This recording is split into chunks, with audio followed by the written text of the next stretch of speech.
नमस्कार दोस्तों, GS recipe के यूट्यूब चैनल पर आपका स्वागत है। आज हम राजपूत काल के स्थापत्य कला यानी आर्किटेक्चर के बारे में डिस्कस करेंगे।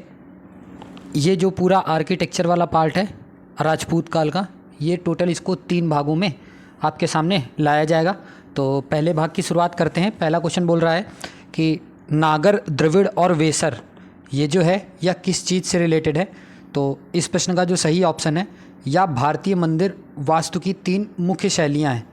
Option number C is the right answer. Option number C is the right answer. इसके बारे में कुछ महत्वपूर्ण तथ्य जान लीजिए। महत्वपूर्ण तथ्य यह है कि नागर, द्रविड़ और जो वेसर है, यह भारतीय मंदिर वास्तु की 3 प्रमुख शैलियाँ हैं। और नागर शैली जो है, ये जो पहली दे रखी है नागर शैली उत्तरी भारत में हिमालय से लेकर विंध्य पर्वत तक फैली हुई थी। इस शैली के मंदिरों का जो शिखर है वो पिरामिड नुमा आकार में बनाया जाता था। किस आकार में? पिरामिड नुमा आकार में इसका जो शिखर होता था वो बनाया जाता था। और नागर शैली में ही निर्मित कुछ मुख्य मंदिरों के आप एग्जाम्पल देख सकते हैं। देखिए, आप पहली हेडिंग डाल दीजिए नागर शैली, और जितनी भी मैंने बातें बताई हैं वो आप नागर शैली में नोट कर सकते हैं। फिर कुछ इंपॉर्टेंट उदाहरण देख सकते हैं, कुछ मंदिरों के नाम आप लिख सकते हैं। तो पहले नंबर पे नागर शैली के उदाहरण में आप लिखिएगा मुक्तेश्वर मंदिर। कौन सा? मुक्तेश्वर मंदिर। दूसरे नंबर पर आप नाम लिखिएगा लिंगराज मंदिर। तीसरे नंबर पर नाम लिखिएगा विश्वनाथ मंदिर। चौथे नंबर पर नाम लिखिएगा कनरिया का महादेव मंदिर, जो कि भुवनेश्वर एवं पुरी के जो कि वहीं पे स्थित है। और 5वें नंबर में आप लिखिएगा रथ मंदिर, जो कि भुवनेश्वर एवं पुरी के में स्थित है ये। ठीक है। और नागर शैली में क्या इंपॉर्टेंट पॉइंट है? नागर शैली को विकसित करने में गुजरात के जो चालुक्य लोग थे ना, गुजरात के चालुक्यों या सोलंकी शासकों की महत्वपूर्ण भूमिका रही है। और नागर एवं द्रविड़ शैली के तत्वों से मिलकर बनी जो है वह तीसरी है वेसर शैली। और वेसर शैली जो है वह विंध्य जो पर्वत है, विंध्य पर्वत से लेकर कृष्णा नदी तक फैली थी। इस शैली के जो मुख्य मंदिर हैं उनके आप उदाहरण लिख सकते हैं। पहले नंबर पे आप लिखिएगा महाराष्ट्र के थाना जिले में स्थित अंबरनाथ का मंदिर। दूसरे नंबर पे आप लिखिएगा खानदेश एवं नासिक में बसे कुछ मंदिर। ठीक है। और अगर द्रविड़ शैली की बात की जाए तो द्रविड़ शैली जो है वह कृष्णा नदी से दक्षिण में कन्याकुमारी अंतरीप तक विकसित थी, और इसमें चट्टानों को काटकर मंदिर बनाए गए थे। इस शैली के अंतर्गत जो मुख्य मंदिर आते हैं उनके आप एग्जाम्पल देख सकते हैं। अब ये एग्जाम्पल जो बताए जा रहे हैं वो द्रविड़ शैली से रिलेटेड हैं। तो पहले नंबर पर एग्जाम्पल लिखिएगा मामल्लपुरम का रथ मंदिर। किसका? मामल्लपुरम का रथ मंदिर। ठीक है। और चिनाई कर बने, दूसरे नंबर पे लिखिएगा चिनाई कर बने कांची के कैलाशनाथ मंदिर। एवं तीसरे नंबर पे लिखिएगा वैकुंठ पेरुमल के मंदिर। इसके जो निर्माता थे वह पल्लव थे। तो इस प्रश्न का जो सही जवाब था वह क्या था? वह ऑप्शन नंबर सी था। अगले प्रश्न की ओर बढ़ते हैं। अगला प्रश्न क्या है? अगला प्रश्न है कि निम्न में से भारत में मंदिर स्थापत्य कला की 3 प्रमुख परंपरागत शैलियाँ कौन सी थी? तो मैंने बताया था कौन कौन सी 3 शैली थी। एक थी नागर, एक थी वेसर और एक थी द्रविड़। तो option number C is the right answer. जो नागर थी वह उत्तर भारत में थी, जो द्रविड़ थी वो दक्षिण भारत में थी, वेसर जो थी ये दोनों का मिक्सअप थी। तो इस प्रश्न का जो सही जवाब है वह है option number C is the right answer. अगले प्रश्न की ओर बढ़ते हैं। अगला प्रश्न क्या है? अगला प्रश्न है कि जो मंदिर विंध्य पर्वतमालाओं व कृष्णा नदी के बीच के क्षेत्र में स्थित हैं उनको किस नाम से जाना जाता है? तो उन्हें किस नाम से जाना जाता है? उन्हें हाइब्रिड पद्धति बोलते हैं। क्या बोलते हैं? हाइब्रिड पद्धति बोलते हैं। Option number D is the right answer. Option number D is the right answer. इन्हें वेसर भी बोलते हैं। ओके। अगले प्रश्न की ओर बढ़ते हैं। अगला प्रश्न क्या? अगला प्रश्न है कि नागर, द्रविड़ और वेसर प्रारंभिक मध्यकाल के दौरान मंदिर वास्तुकला के महत्तम शैलीगत रूप थे। निम्नलिखित में से कौन सा द्रविड़ शैली का भौगोलिक विस्तार था? कौन सा द्रविड़ शैली का भौगोलिक विस्तार था? क्या था? कृष्णा और कावेरी नदी के बीच का जो विस्तार था वह द्रविड़ से रिलेटेड था। Option number D is the right answer. Okay. अगले प्रश्न की ओर बढ़ते हैं। अगला प्रश्न क्या है? अगला प्रश्न है कि भुवनेश्वर तथा पुरी के मंदिर किस शैली में निर्मित है? तो यह किस दिशा में स्थित है? या पूरब दिशा में स्थित है? तो यह किससे रिलेटेड हो जाएगा? या नागर से रिलेटेड हो जाएगा। Option number A is the right answer. Okay. अगले प्रश्न की ओर बढ़ते हैं। अगला प्रश्न क्या, अगला प्रश्न है कि स्थापत्य कला की नागर शैली अधिकांशतः कहाँ विकसित हुई। मैंने बताया था ये उत्तर भारत में, नॉर्थ इंडिया में विकसित हुई। Option number B is the right answer. क्या होगा, option number B is the right answer. अगले प्रश्न की ओर बढ़ते हैं। अगला प्रश्न क्या, अगला प्रश्न बड़ा है, ध्यान से पढ़िएगा। क्वेश्चन बोल रहा है कि मंदिर स्थापत्य की नागर शैली के बारे में निम्नलिखित कथनों पर विचार कीजिए। कथन क्या क्या है। पहला कथन है, इस शैली के मंदिर सामान्यतया हिमालय तथा विंध्य क्षेत्रों के बीच पाए जाते थे। तो मैंने बताया था ये बिल्कुल सही है। दूसरा कथन है, इस शैली का जो सर्वाधिक महत्वपूर्ण लक्षण है, इसका पिरामिडी शिखर है। तो यह भी बात बिल्कुल सही है।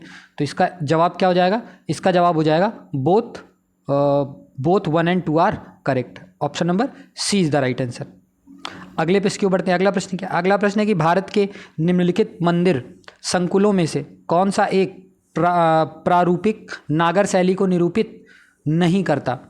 किसको, कौन सा नागर शैली को निरूपित नहीं करता, वह है मामल्लपुरम तमिलनाडु। तो मैंने बताया था नागर को क्यों नहीं, क्योंकि नागर जो थे वो सब उत्तर भारत से रिलेटेड थे और यही एक इकलौता दे रखा है जो दक्षिण भारत का है, तो यही रिलेटेड नहीं था, ये द्रविड़ शैली से रिलेटेड था।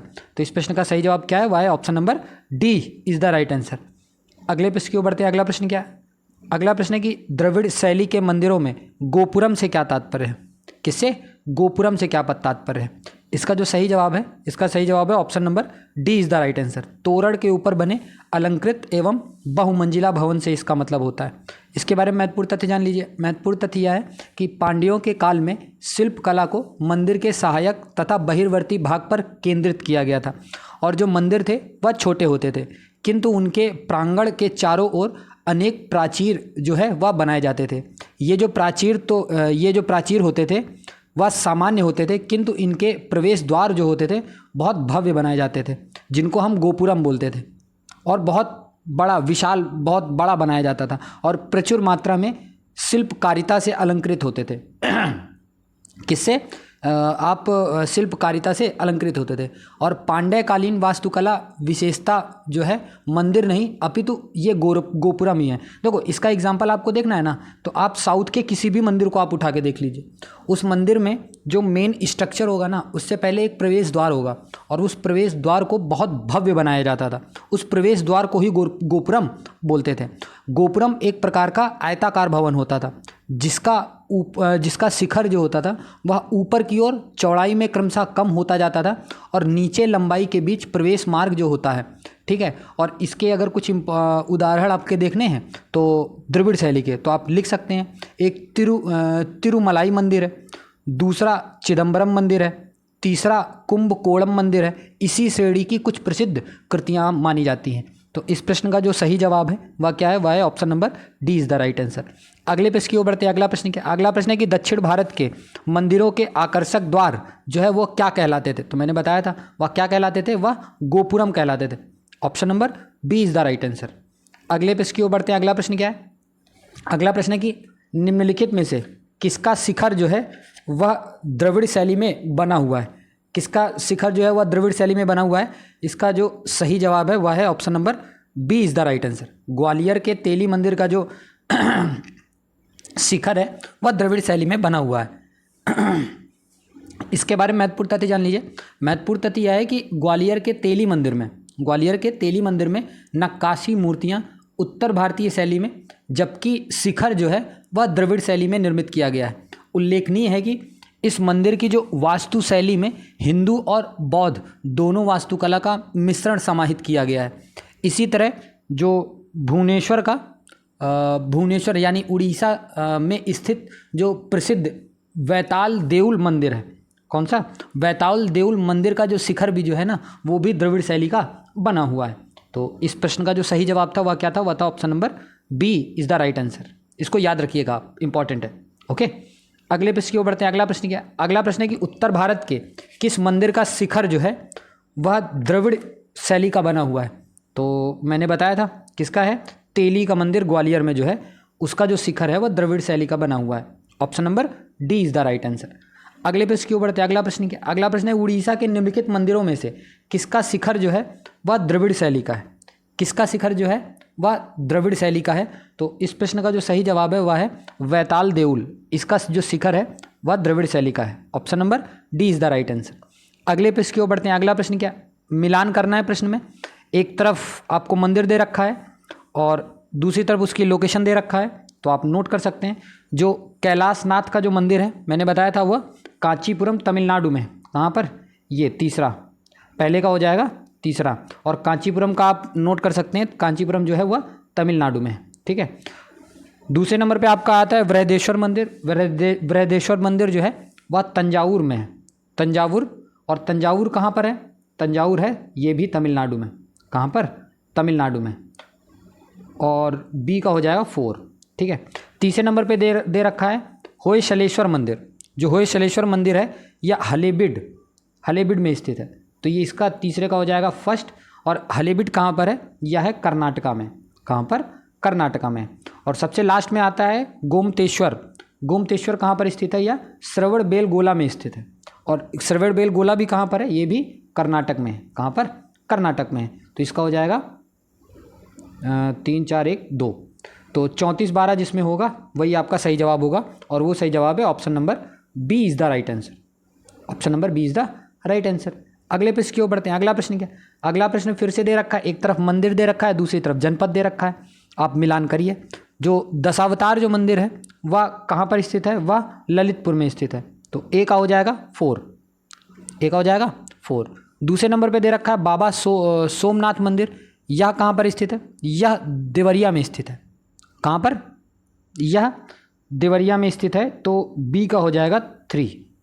बी का हो जाएगा 3। उसके बाद जो तीसरा दे रखा है श्रृंगी ऋषि का मंदिर, यह जो है यह फर्रुखाबाद में स्थित है, तो इसका हो जाएगा 2। और फिर लास्ट है वराह भगवान का मंदिर जो है वह एटा में है, तो इसका हो जाएगा 1। तो 43 21 किस में है? यह है ऑप्शन नंबर बी में। Option number B is the right answer. महत्वपूर्ण तथ्य जान लीजिए इसके बारे में। जो फर्रुखाबाद जिले में गंगा के दक्षिणी किनारे पर बसे श्रृंगी ऋषि का एक मंदिर है, जो ये तीसरा है। ठीक है। एटा जिले में स्थित सोरो या सूकर क्षेत्र देश के प्रमुख तीर्थों में से एक है, और पुराणों के अनुसार विश्व निर्माण की प्रक्रिया जो है वह उसी के निर्माण से प्रारंभ हुई थी, ऐसा माना जाता है। यहाँ एक अति प्राचीन मंदिर है जिसमें श्री वराह भगवान की एक विशाल प्रतिमा है। मंदिर के पास ही वराह घाट भी है, जिसे हम हरिवदी भी बोलते हैं। क्या बोलते हैं? हरिवदी भी बोलते हैं। और बाबा सोमनाथ मंदिर जो है वह देवरिया जनपद में है, तथा जो दशावतार मंदिर है वह ललितपुर में है। तो इस प्रश्न का जो सही जवाब था वह क्या था? वह था option number B is the right answer. अगले प्रश्न की ओर बढ़ते हैं। अगला प्रश्न क्या? अगला प्रश्न है कि एक तरफ सूची दे रखा है, दूसरी तरफ मिलान करना है। तो पहले से स्टार्ट करते हैं। पहला बोल रहा है कि जो बैजनाथ धाम है वो कहाँ पर है? बैजनाथ धाम जो है वहाँ पर किसका स्मारक है? वो शिव भगवान जी का मंदिर है। फिर उसके बाद जो सारनाथ है, सारनाथ में बुद्ध का शांति का प्रथम जो प्रवचन स्थल है वो सारनाथ में था। ठीक है। बी का हो जाएगा 3 1 और 2 और 3। और जो दिलवाड़ा का जो मंदिर है वह एक जैन मंदिर है, तो ये हो जाएगा 2 3 1। और लास्ट हो जाएगा बद्रीनाथ जी जो है वह विष्णु जी, गलत बता दिया। फिर से एक बार देख लीजिएगा। तो 3 1 4। तो इसमें पहला हो जाएगा बैजनाथ धाम जो है वहाँ पे शिव मंदिर है। सारनाथ में जो उत्तर प्रदेश में है वह बुद्ध जी का शांति का प्रथम प्रवचन स्थल है। दिलवाड़ा जो है वहाँ पे जैन मंदिर है। और चौथा जो बद्रीनाथ है वो विष्णु भगवान का मंदिर है। तो इसमें जो सही जवाब हो जाएगा वह हो जाएगा option number A is the right answer. Option number A is the right answer. अगले प्रश्न की ओर बढ़ते हैं। अगला प्रश्न क्या? अगला प्रश्न फिर से है स्थान और स्मारक, इसको मैच करना है। तो पहला है एलिफेंटा। एलिफेंटा में क्या चीज़ें? एलिफेंटा में गुफाएं हैं। ठीक है। तो एलिफेंटा का हो जाएगा 3, फर्स्ट का हो जाएगा 3। ओके। फिर उसके बाद जो श्रवणबेलगोला जो है वह मूर्तियों से रिलेटेड है, तो बी का हो जाएगा 4। ओके। फिर उसके बाद जो खजुराहो है, खजुराहो जो है वहाँ पर मंदिर है, तो सी का हो जाएगा 2। फिर उसके बाद जो चौथे नंबर पे सांची है, यहाँ पर स्तूप है, तो उसके बाद हो जाएगा 1। तो 34 21 जिसमें होगा वही सही जवाब है। Option number B is the right answer. इसके बारे में महत्वपूर्ण तथ्य जान लीजिए। महत्वपूर्ण तथ्य यह है कि देखो मैं एक एक चीज़ के बारे में एक्सप्लेन करता जा रहा हूँ, आप नोट करते जाइए। सबसे पहले लिखिए आप एलिफेंटा के बारे में। एलिफेंटा जो है वह महाराष्ट्र राज्य में मुंबई से समुद्र में 7 मील उत्तर पूर्व की दिशा पर एलिफेंटा नामक छोटा सा द्वीप है। यहाँ 2 पहाड़ियाँ हैं जिनके बीच सकरी घाटी है। इनमें लगभग 5 गुफाएं प्राप्त होती हैं। यहाँ हिंदू धर्म से संबंधित मूर्तियाँ मिली हुई हैं। ये एलिफेंटा के बारे में हो गया। दूसरा आप नोट कर लीजिए खजुराहो के बारे में। खजुराहो जो है वह मध्य प्रदेश के छतरपुर जिले में स्थित है। यहाँ 10वीं से 11वीं सदी का मंदिर है जो जैन तथा हिंदू धर्म से संबंधित है। किससे? जैन तथा हिंदू धर्म से संबंधित है। तीसरे नंबर पे लिखिएगा श्रवणबेल गोला। यह जो है यह मैसूर यानी कि कर्नाटक की चंद्रगिरी तथा इंद्रगिरी पहाड़ियों के बीच यह एक ऐतिहासिक स्थल है। 10वीं सदी में गंग शासकों ने यहाँ लगभग 57 फीट ऊंची जो है वह गोमतेश्वर की विशाल पाषाण प्रतिमा निर्मित करवाई थी। और लास्ट में चौथे नंबर पे लिखिएगा सांची। सांची के बारे में लिखिएगा कि यह मध्य प्रदेश के रायसेन जिले में स्थित सांची में प्रमुख स्तूपों की जो संख्या है वह 3 है। सबसे बड़ा जो स्तूप है वह महास्तूप के नाम से प्रसिद्ध है। किस नाम से प्रसिद्ध है? महास्तूप के नाम से प्रसिद्ध है। और इस स्तूप का जो ढांचा है वह 3री शताब्दी ईसा पूर्व में अशोक द्वारा बनवाया गया था। तत्पश्चात शुंग शासकों द्वारा इसको विस्तृत भी किया गया था। तो इस प्रश्न का जो सही जवाब था वह क्या था? वह था option number B is the right answer. अगले प्रश्न की ओर बढ़ते हैं। अगला प्रश्न क्या? अगला प्रश्न है कि निम्नलिखित जोड़ों में से कौन सा सही मेल खाता है? तो इसका जो सही जवाब है, कौन सा सही मेल खाता है, वह हो जाएगा खजुराहो का, जो कि चंदेल से related. Option number D is the right answer. महत्वपूर्ण तथ्य जान लीजिए। महत्वपूर्ण तथ्य यह है कि जो बुंदेलखंड है जिसका प्राचीन नाम जोजाक भुक्ती है, कि जो चंदेल शासकों ने 9वीं शताब्दी से लेके 12वीं शताब्दी के बीच खजुराहो यानी कि छतरपुर मध्य प्रदेश में जो है यहाँ पर विश्व प्रसिद्ध मंदिरों का निर्माण करवाया था। और खजुराहो जो है वह चंदेलों की दूसरी राजधानी थी। कौन सी? सेकंड कैपिटल थी। इनकी जो प्रारंभिक राजधानी थी वह कलिंजर थी। क्या थी? कलिंजर थी, जो कि महोबा उत्तर प्रदेश में थी। और एलोरा की गुफाओं का जो निर्माण है वह राष्ट्रकूट शासकों के समय 7वीं से 8वीं शताब्दी में बने थे, जो महाराष्ट्र के औरंगाबाद जिले में हैं। और एलोरा के गुहा मंदिर जो हैं वह हिंदू, जैन तथा बौद्ध तीनों धर्मों से संबंधित हैं। कौन सा? एलोरा के जो गुहा मंदिर जो हैं, जो हिंदू, जैन तथा बौद्ध तीनों धर्मों से रिलेटेड हैं। और महाबलीपुरम के रथ मंदिरों का जो निर्माण है वह पल्लव शासक, कौन? पल्लव शासक नरसिंह वर्मन प्रथम ने करवाया था। और फिर उसके बाद जो मदुरै, मतलब जो तमिलनाडु में मीनाक्षी मंदिर जो है, कौन सा? ये जो मीनाक्षी मंदिर है, मीनाक्षी मंदिर का निर्माण पांड्य शासकों द्वारा किया गया था। तो इस प्रश्न का जो सही जवाब है वह है option number D is the right answer. अगले प्रश्न की ओर बढ़ते हैं। अगला प्रश्न क्या है? अगला प्रश्न है कि सूची दे रखा है, मिलान करना है आपको, ठीक है। तो गुप्त से जो रिलेटेड है वह क्या है? वह देवगढ़ है। फिर उसके बाद जो चंदेल हैं, चंदेल से रिलेटेड क्या है? वह खजुराहो है। चालुक्य से रिलेटेड क्या है? या वह वातापी या बादामी है। और जो पल्लव हैं वो इनसे रिलेटेड क्या है? वह है बादामी। तो इस प्रश्न का जो सही जवाब हो जाएगा वह क्या हो जाएगा? वह हो जाएगा option number B is the right answer. महत्वपूर्ण तथ्य जान लीजिए इसके बारे में। महत्वपूर्ण तथ्य यह है कि गुप्तकालीन देवगढ़ का जो दशावतार मंदिर जो है वह उत्तर प्रदेश के ललितपुर जिले में देवगढ़ नामक स्थान पर स्थित है। कहाँ पर? देवगढ़ नामक स्थान पर स्थित है। चंदेल शासकों द्वारा खजुराहो में बनवाए गए 25 मंदिर आज भी विद्यमान हैं। इनका निर्माण जो है वह ग्रेनाइट तथा लाल बलुआ पत्थरों से किया गया है। ये जो हैं ये शैव, वैष्णव तथा जैन धर्मों से संबंधित है। और प्रत्येक मंदिर में मंडप, अर्धमंडप तथा अंतराल मिलते हैं। और प्रवेश द्वार को, जो प्रवेश द्वार है उनको मकर तोरण से सजाया जाता था। मकर तोरण से सजाया गया है। और खजुराहो के मंदिरों में जो एक मंदिर है कनरिया महादेव का मंदिर, कौन? कनरिया महादेव मंदिर, ये जो है यह सर्वश्रेष्ठ है। इसके गर्भगृह में संगमरमर का शिवलिंग भी स्थापित है। और चालुक्य मंदिरों के उत्कृष्ट जो नमूने हैं वह बादामी, एहोल तथा पद्दटकल से प्राप्त होते हैं। और बादामी में पाषाण को काटकर 4 स्तंभ युक्त मंडप बनाए गए हैं। इनमें से 3 हिंदू तथा 1 जैन धर्म से संबंधित है। और प्रत्येक में स्तंभ युक्त बरामदा, मेहराब युक्त हॉल, एक छोटा वर्गाकार गर्भगृह भी है।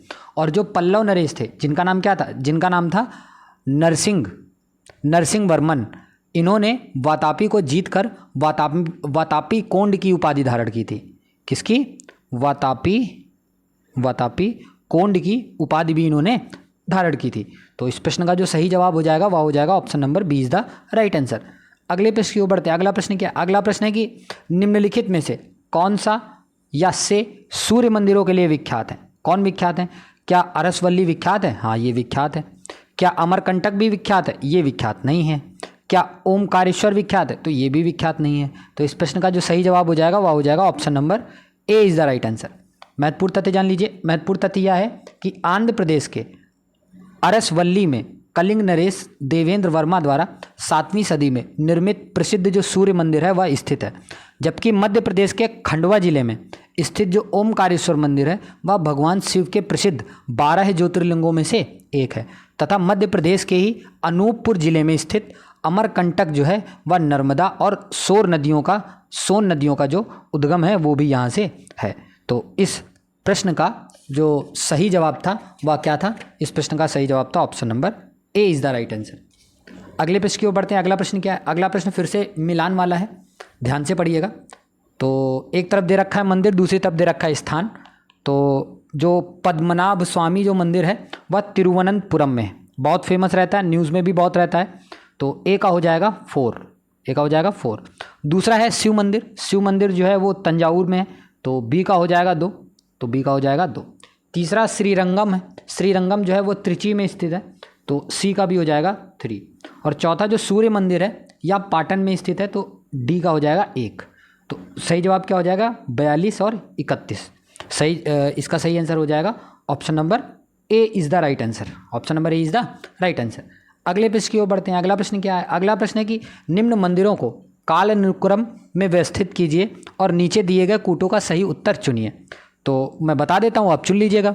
तो जो बृहदीश्वर जो मंदिर है यह बना था लगभग 1003 से लेके 1011 ईस्वी के बीच में।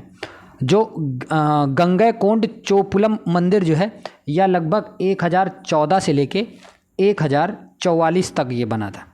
फिर उसके बाद जो तीसरा है महाबलीपुरम का तटीय मंदिर, यह जो है यह 700 से लेकर 728 के मध्य बना था।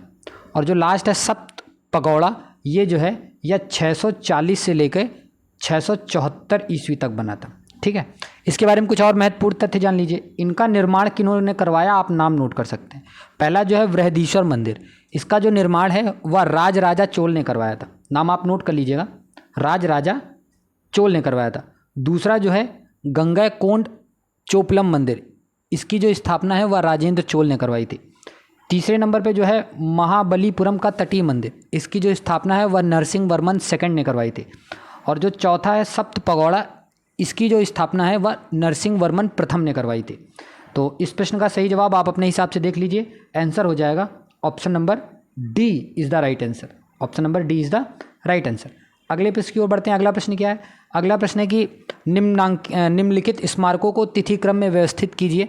तो तिथि क्रम में व्यवस्थित करने पर जो इसका सही जवाब आ रहा है वह है option number B is the right answer. इसके बारे में महत्वपूर्ण तथ्य जान लीजिए। महत्वपूर्ण तथ्य यह है कि जो पल्लव नरेश थे जिनका नाम नरसिंह देव वर्मन प्रथम था, इन्होंने महामल्ल के समय, कहाँ पर? महामल्ल के समय महामल्ल शैली मतलब 640 से लेकर 674 ईस्वी का उद्भव हुआ। और मामल में 8 प्रमुख रथों का निर्माण हुआ। कितने?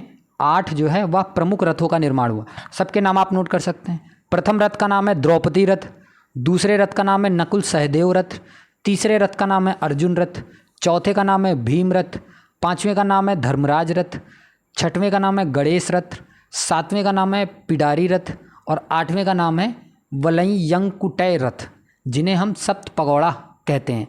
और एलोरा के कैलाश मंदिर का जो निर्माण है, एलोरा के जो कैलाश मंदिर का निर्माण है वह राष्ट्रकूट नरेश कृष्ण प्रथम, जो कि 756 से लेके 773 ईस्वी तक इन्होंने शासन किया, इन्होंने करवाया था। और तंजावुर का जो बृहदीश्वर या राजराजेश्वर मंदिर का जो निर्माण है वह चोल शासक राजराजा प्रथम ने, जिन्होंने 985 से लेके 1015 ईस्वी तक शासन किया था, इन्होंने करवाया था। और मदुरै के मीनाक्षी मंदिर का जो निर्माण है वह पांड्य शासकों द्वारा 12वीं शताब्दी में करवाया गया था। तो इस प्रश्न का जो सही जवाब है वह है option number B is the right answer.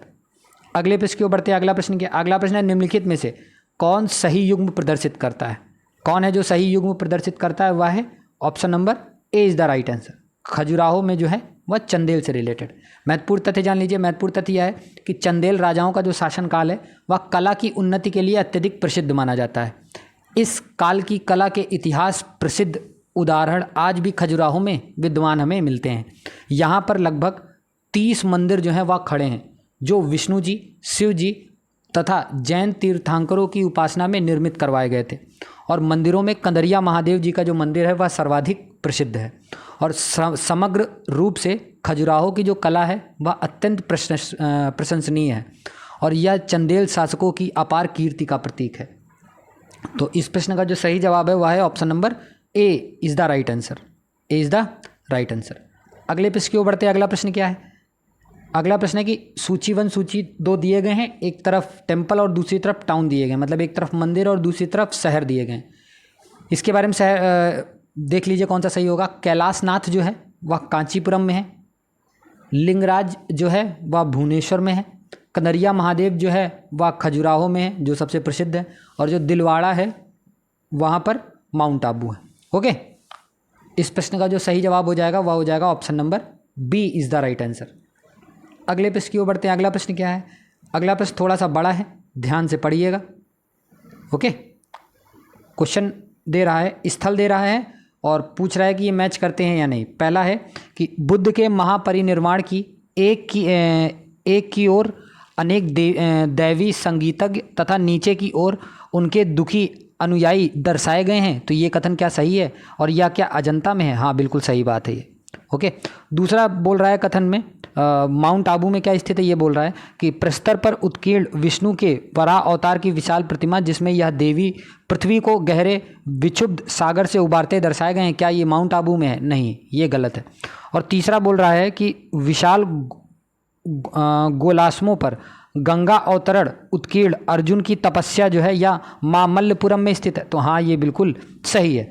तो इसका जो सही जवाब हो जाएगा वह 1 और 3 हो जाएगा। Option number C is the right answer. Option number C is the right answer. इसके बारे में महत्वपूर्ण तथ्य जान लीजिए। महत्वपूर्ण तथ्य यह है कि अजंता की जो गुफा संख्या 17 है, गुफा संख्या जो 17 है, इसमें बुद्ध जी के महापरिनिर्वाण की एक भव्य प्रतिमा है जिसमें ऊपर की ओर अनेक दैवी संगीतज्ञ तथा नीचे की ओर उनके दुखी अनुयायी जो हैं वह दर्शाए गए हैं। और उदयगिरी यानी विदिशा मध्य प्रदेश में भगवान विष्णु के वराह अवतार का स्मारकीय और अर्थपूर्ण चित्रण किया गया है। और मामल्लपुरम में अर्जुन की तपस्या और गंगा की धरा पर अवतरण नामक विषयों का 2 विशाल पत्थरों के मध्य की संकीर्ण दरार पर चित्रण मिलता है। तो इस प्रश्न का जो सही जवाब था वह था option number C is the right answer. अगले प्रश्न की ओर बढ़ते हैं। अगला प्रश्न क्या है? अगला प्रश्न है निम्न स्थानों में से बौद्ध गुफा मंदिरों के लिए कौन सा प्रसिद्ध है? तो इसका जो सही जवाब है वह है Ajanta. Option number C is the right answer. इसके बारे में महत्वपूर्ण तथ्य जान लीजिए। महत्वपूर्ण तथ्य यह है कि एलोरा एवं अजंता गुफाएं जो हैं वह महाराष्ट्र के औरंगाबाद जिले में बाघोरा नदी की घाटी में स्थित है। यहाँ पर लगभग 29 शैलकृत गुफाएं जो हैं वह मौजूद हैं जिन्हें पर्वतों को काटकर बनाया गया है। इनके दीवारों पर उत्कृष्ट जो है चित्रकारियाँ जो है वह हमें प्राप्त होती हैं। और अजंता में अब केवल 6 गुफाओं के बारे में, मतलब कौन कौन सी गुफा नंबर आप नोट कर लीजिएगा। एक 9 number, 10 number, 16 number, 17 number, 1 number तथा 2 नंबर के चित्र ही हमें प्राप्त होते हैं। अन्य जो चित्र थे वो नष्ट हो चुके हैं। चित्रकला के अतिरिक्त अजंता से मूर्ति कला के भी सुंदर उदाहरण हमें मिलते हैं। तो इस प्रश्न का जो सही जवाब है वह है option number C is the right answer. Okay, अगले प्रश्न की ओर बढ़ते हैं। अगला प्रश्न क्या? अगला प्रश्न है निम्नलिखित कथनों में से कौन सा सही है? तो पहला कथन है कि अजंता गुफाएं वाघेरा नदी की घाटी में स्थित हैं, तो मैंने ये बताया था यह सही है। Option number A is the right answer. अगले प्रश्न की ओर बढ़ते हैं। अगला प्रश्न क्या? अगला प्रश्न है कि अजंता और एलोरा जो गुफाएं हैं वह कहाँ पर हैं? वह महाराष्ट्र में स्थित है। Option number C is the right answer.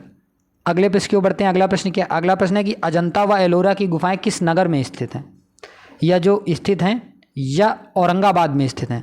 Option number C is the right answer. Option number C is the right answer. अगले प्रश्न की ओर बढ़ते हैं। अगला प्रश्न क्या? अगला प्रश्न है कि अजंता में कुल कितनी गुफाएं हैं जो हमें प्राप्त हुई हैं? अजंता में जो है वह कुल 29 गुफाएं हैं।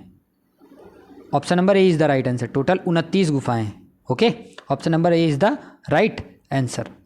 और आज के अंतिम प्रश्न की ओर बढ़ते हैं। अंतिम प्रश्न क्या है यह है कि अजंता गुफाओं के भित्ति चित्रों का जो मुख्य विषय है उसमें क्या लिखा हुआ है। पहला है कि सजावटी परिरूप जिसमें विविध जंतु, वृक्ष तथा पुष्प शामिल हैं, क्या ये है? हाँ, बिल्कुल ये है। दूसरे पे बोल रहा है कि विभिन्न बुद्धों तथा बोधिसत्वों के रूप चित्र के बारे में बताया गया। हाँ, ये भी बिल्कुल सही है। तीसरा है जातक कथाओं का चित्रण करने वाले वर्णनात्मक दृश्य बताए गए हैं। ये भी बात बिल्कुल सही है। तो इस प्रश्न का जो सही जवाब हो जाएगा वह क्या हो जाएगा? वह हो जाएगा option number A is the right answer. Option number A is the right answer. तो यह जो सीरीज चल रही है कैसी लग रही है आपको, प्लीज़ कमेंट सेक्शन में लिख के बताइए। चैनल को सब्सक्राइब करिए और वीडियो को लाइक करिए। धन्यवाद।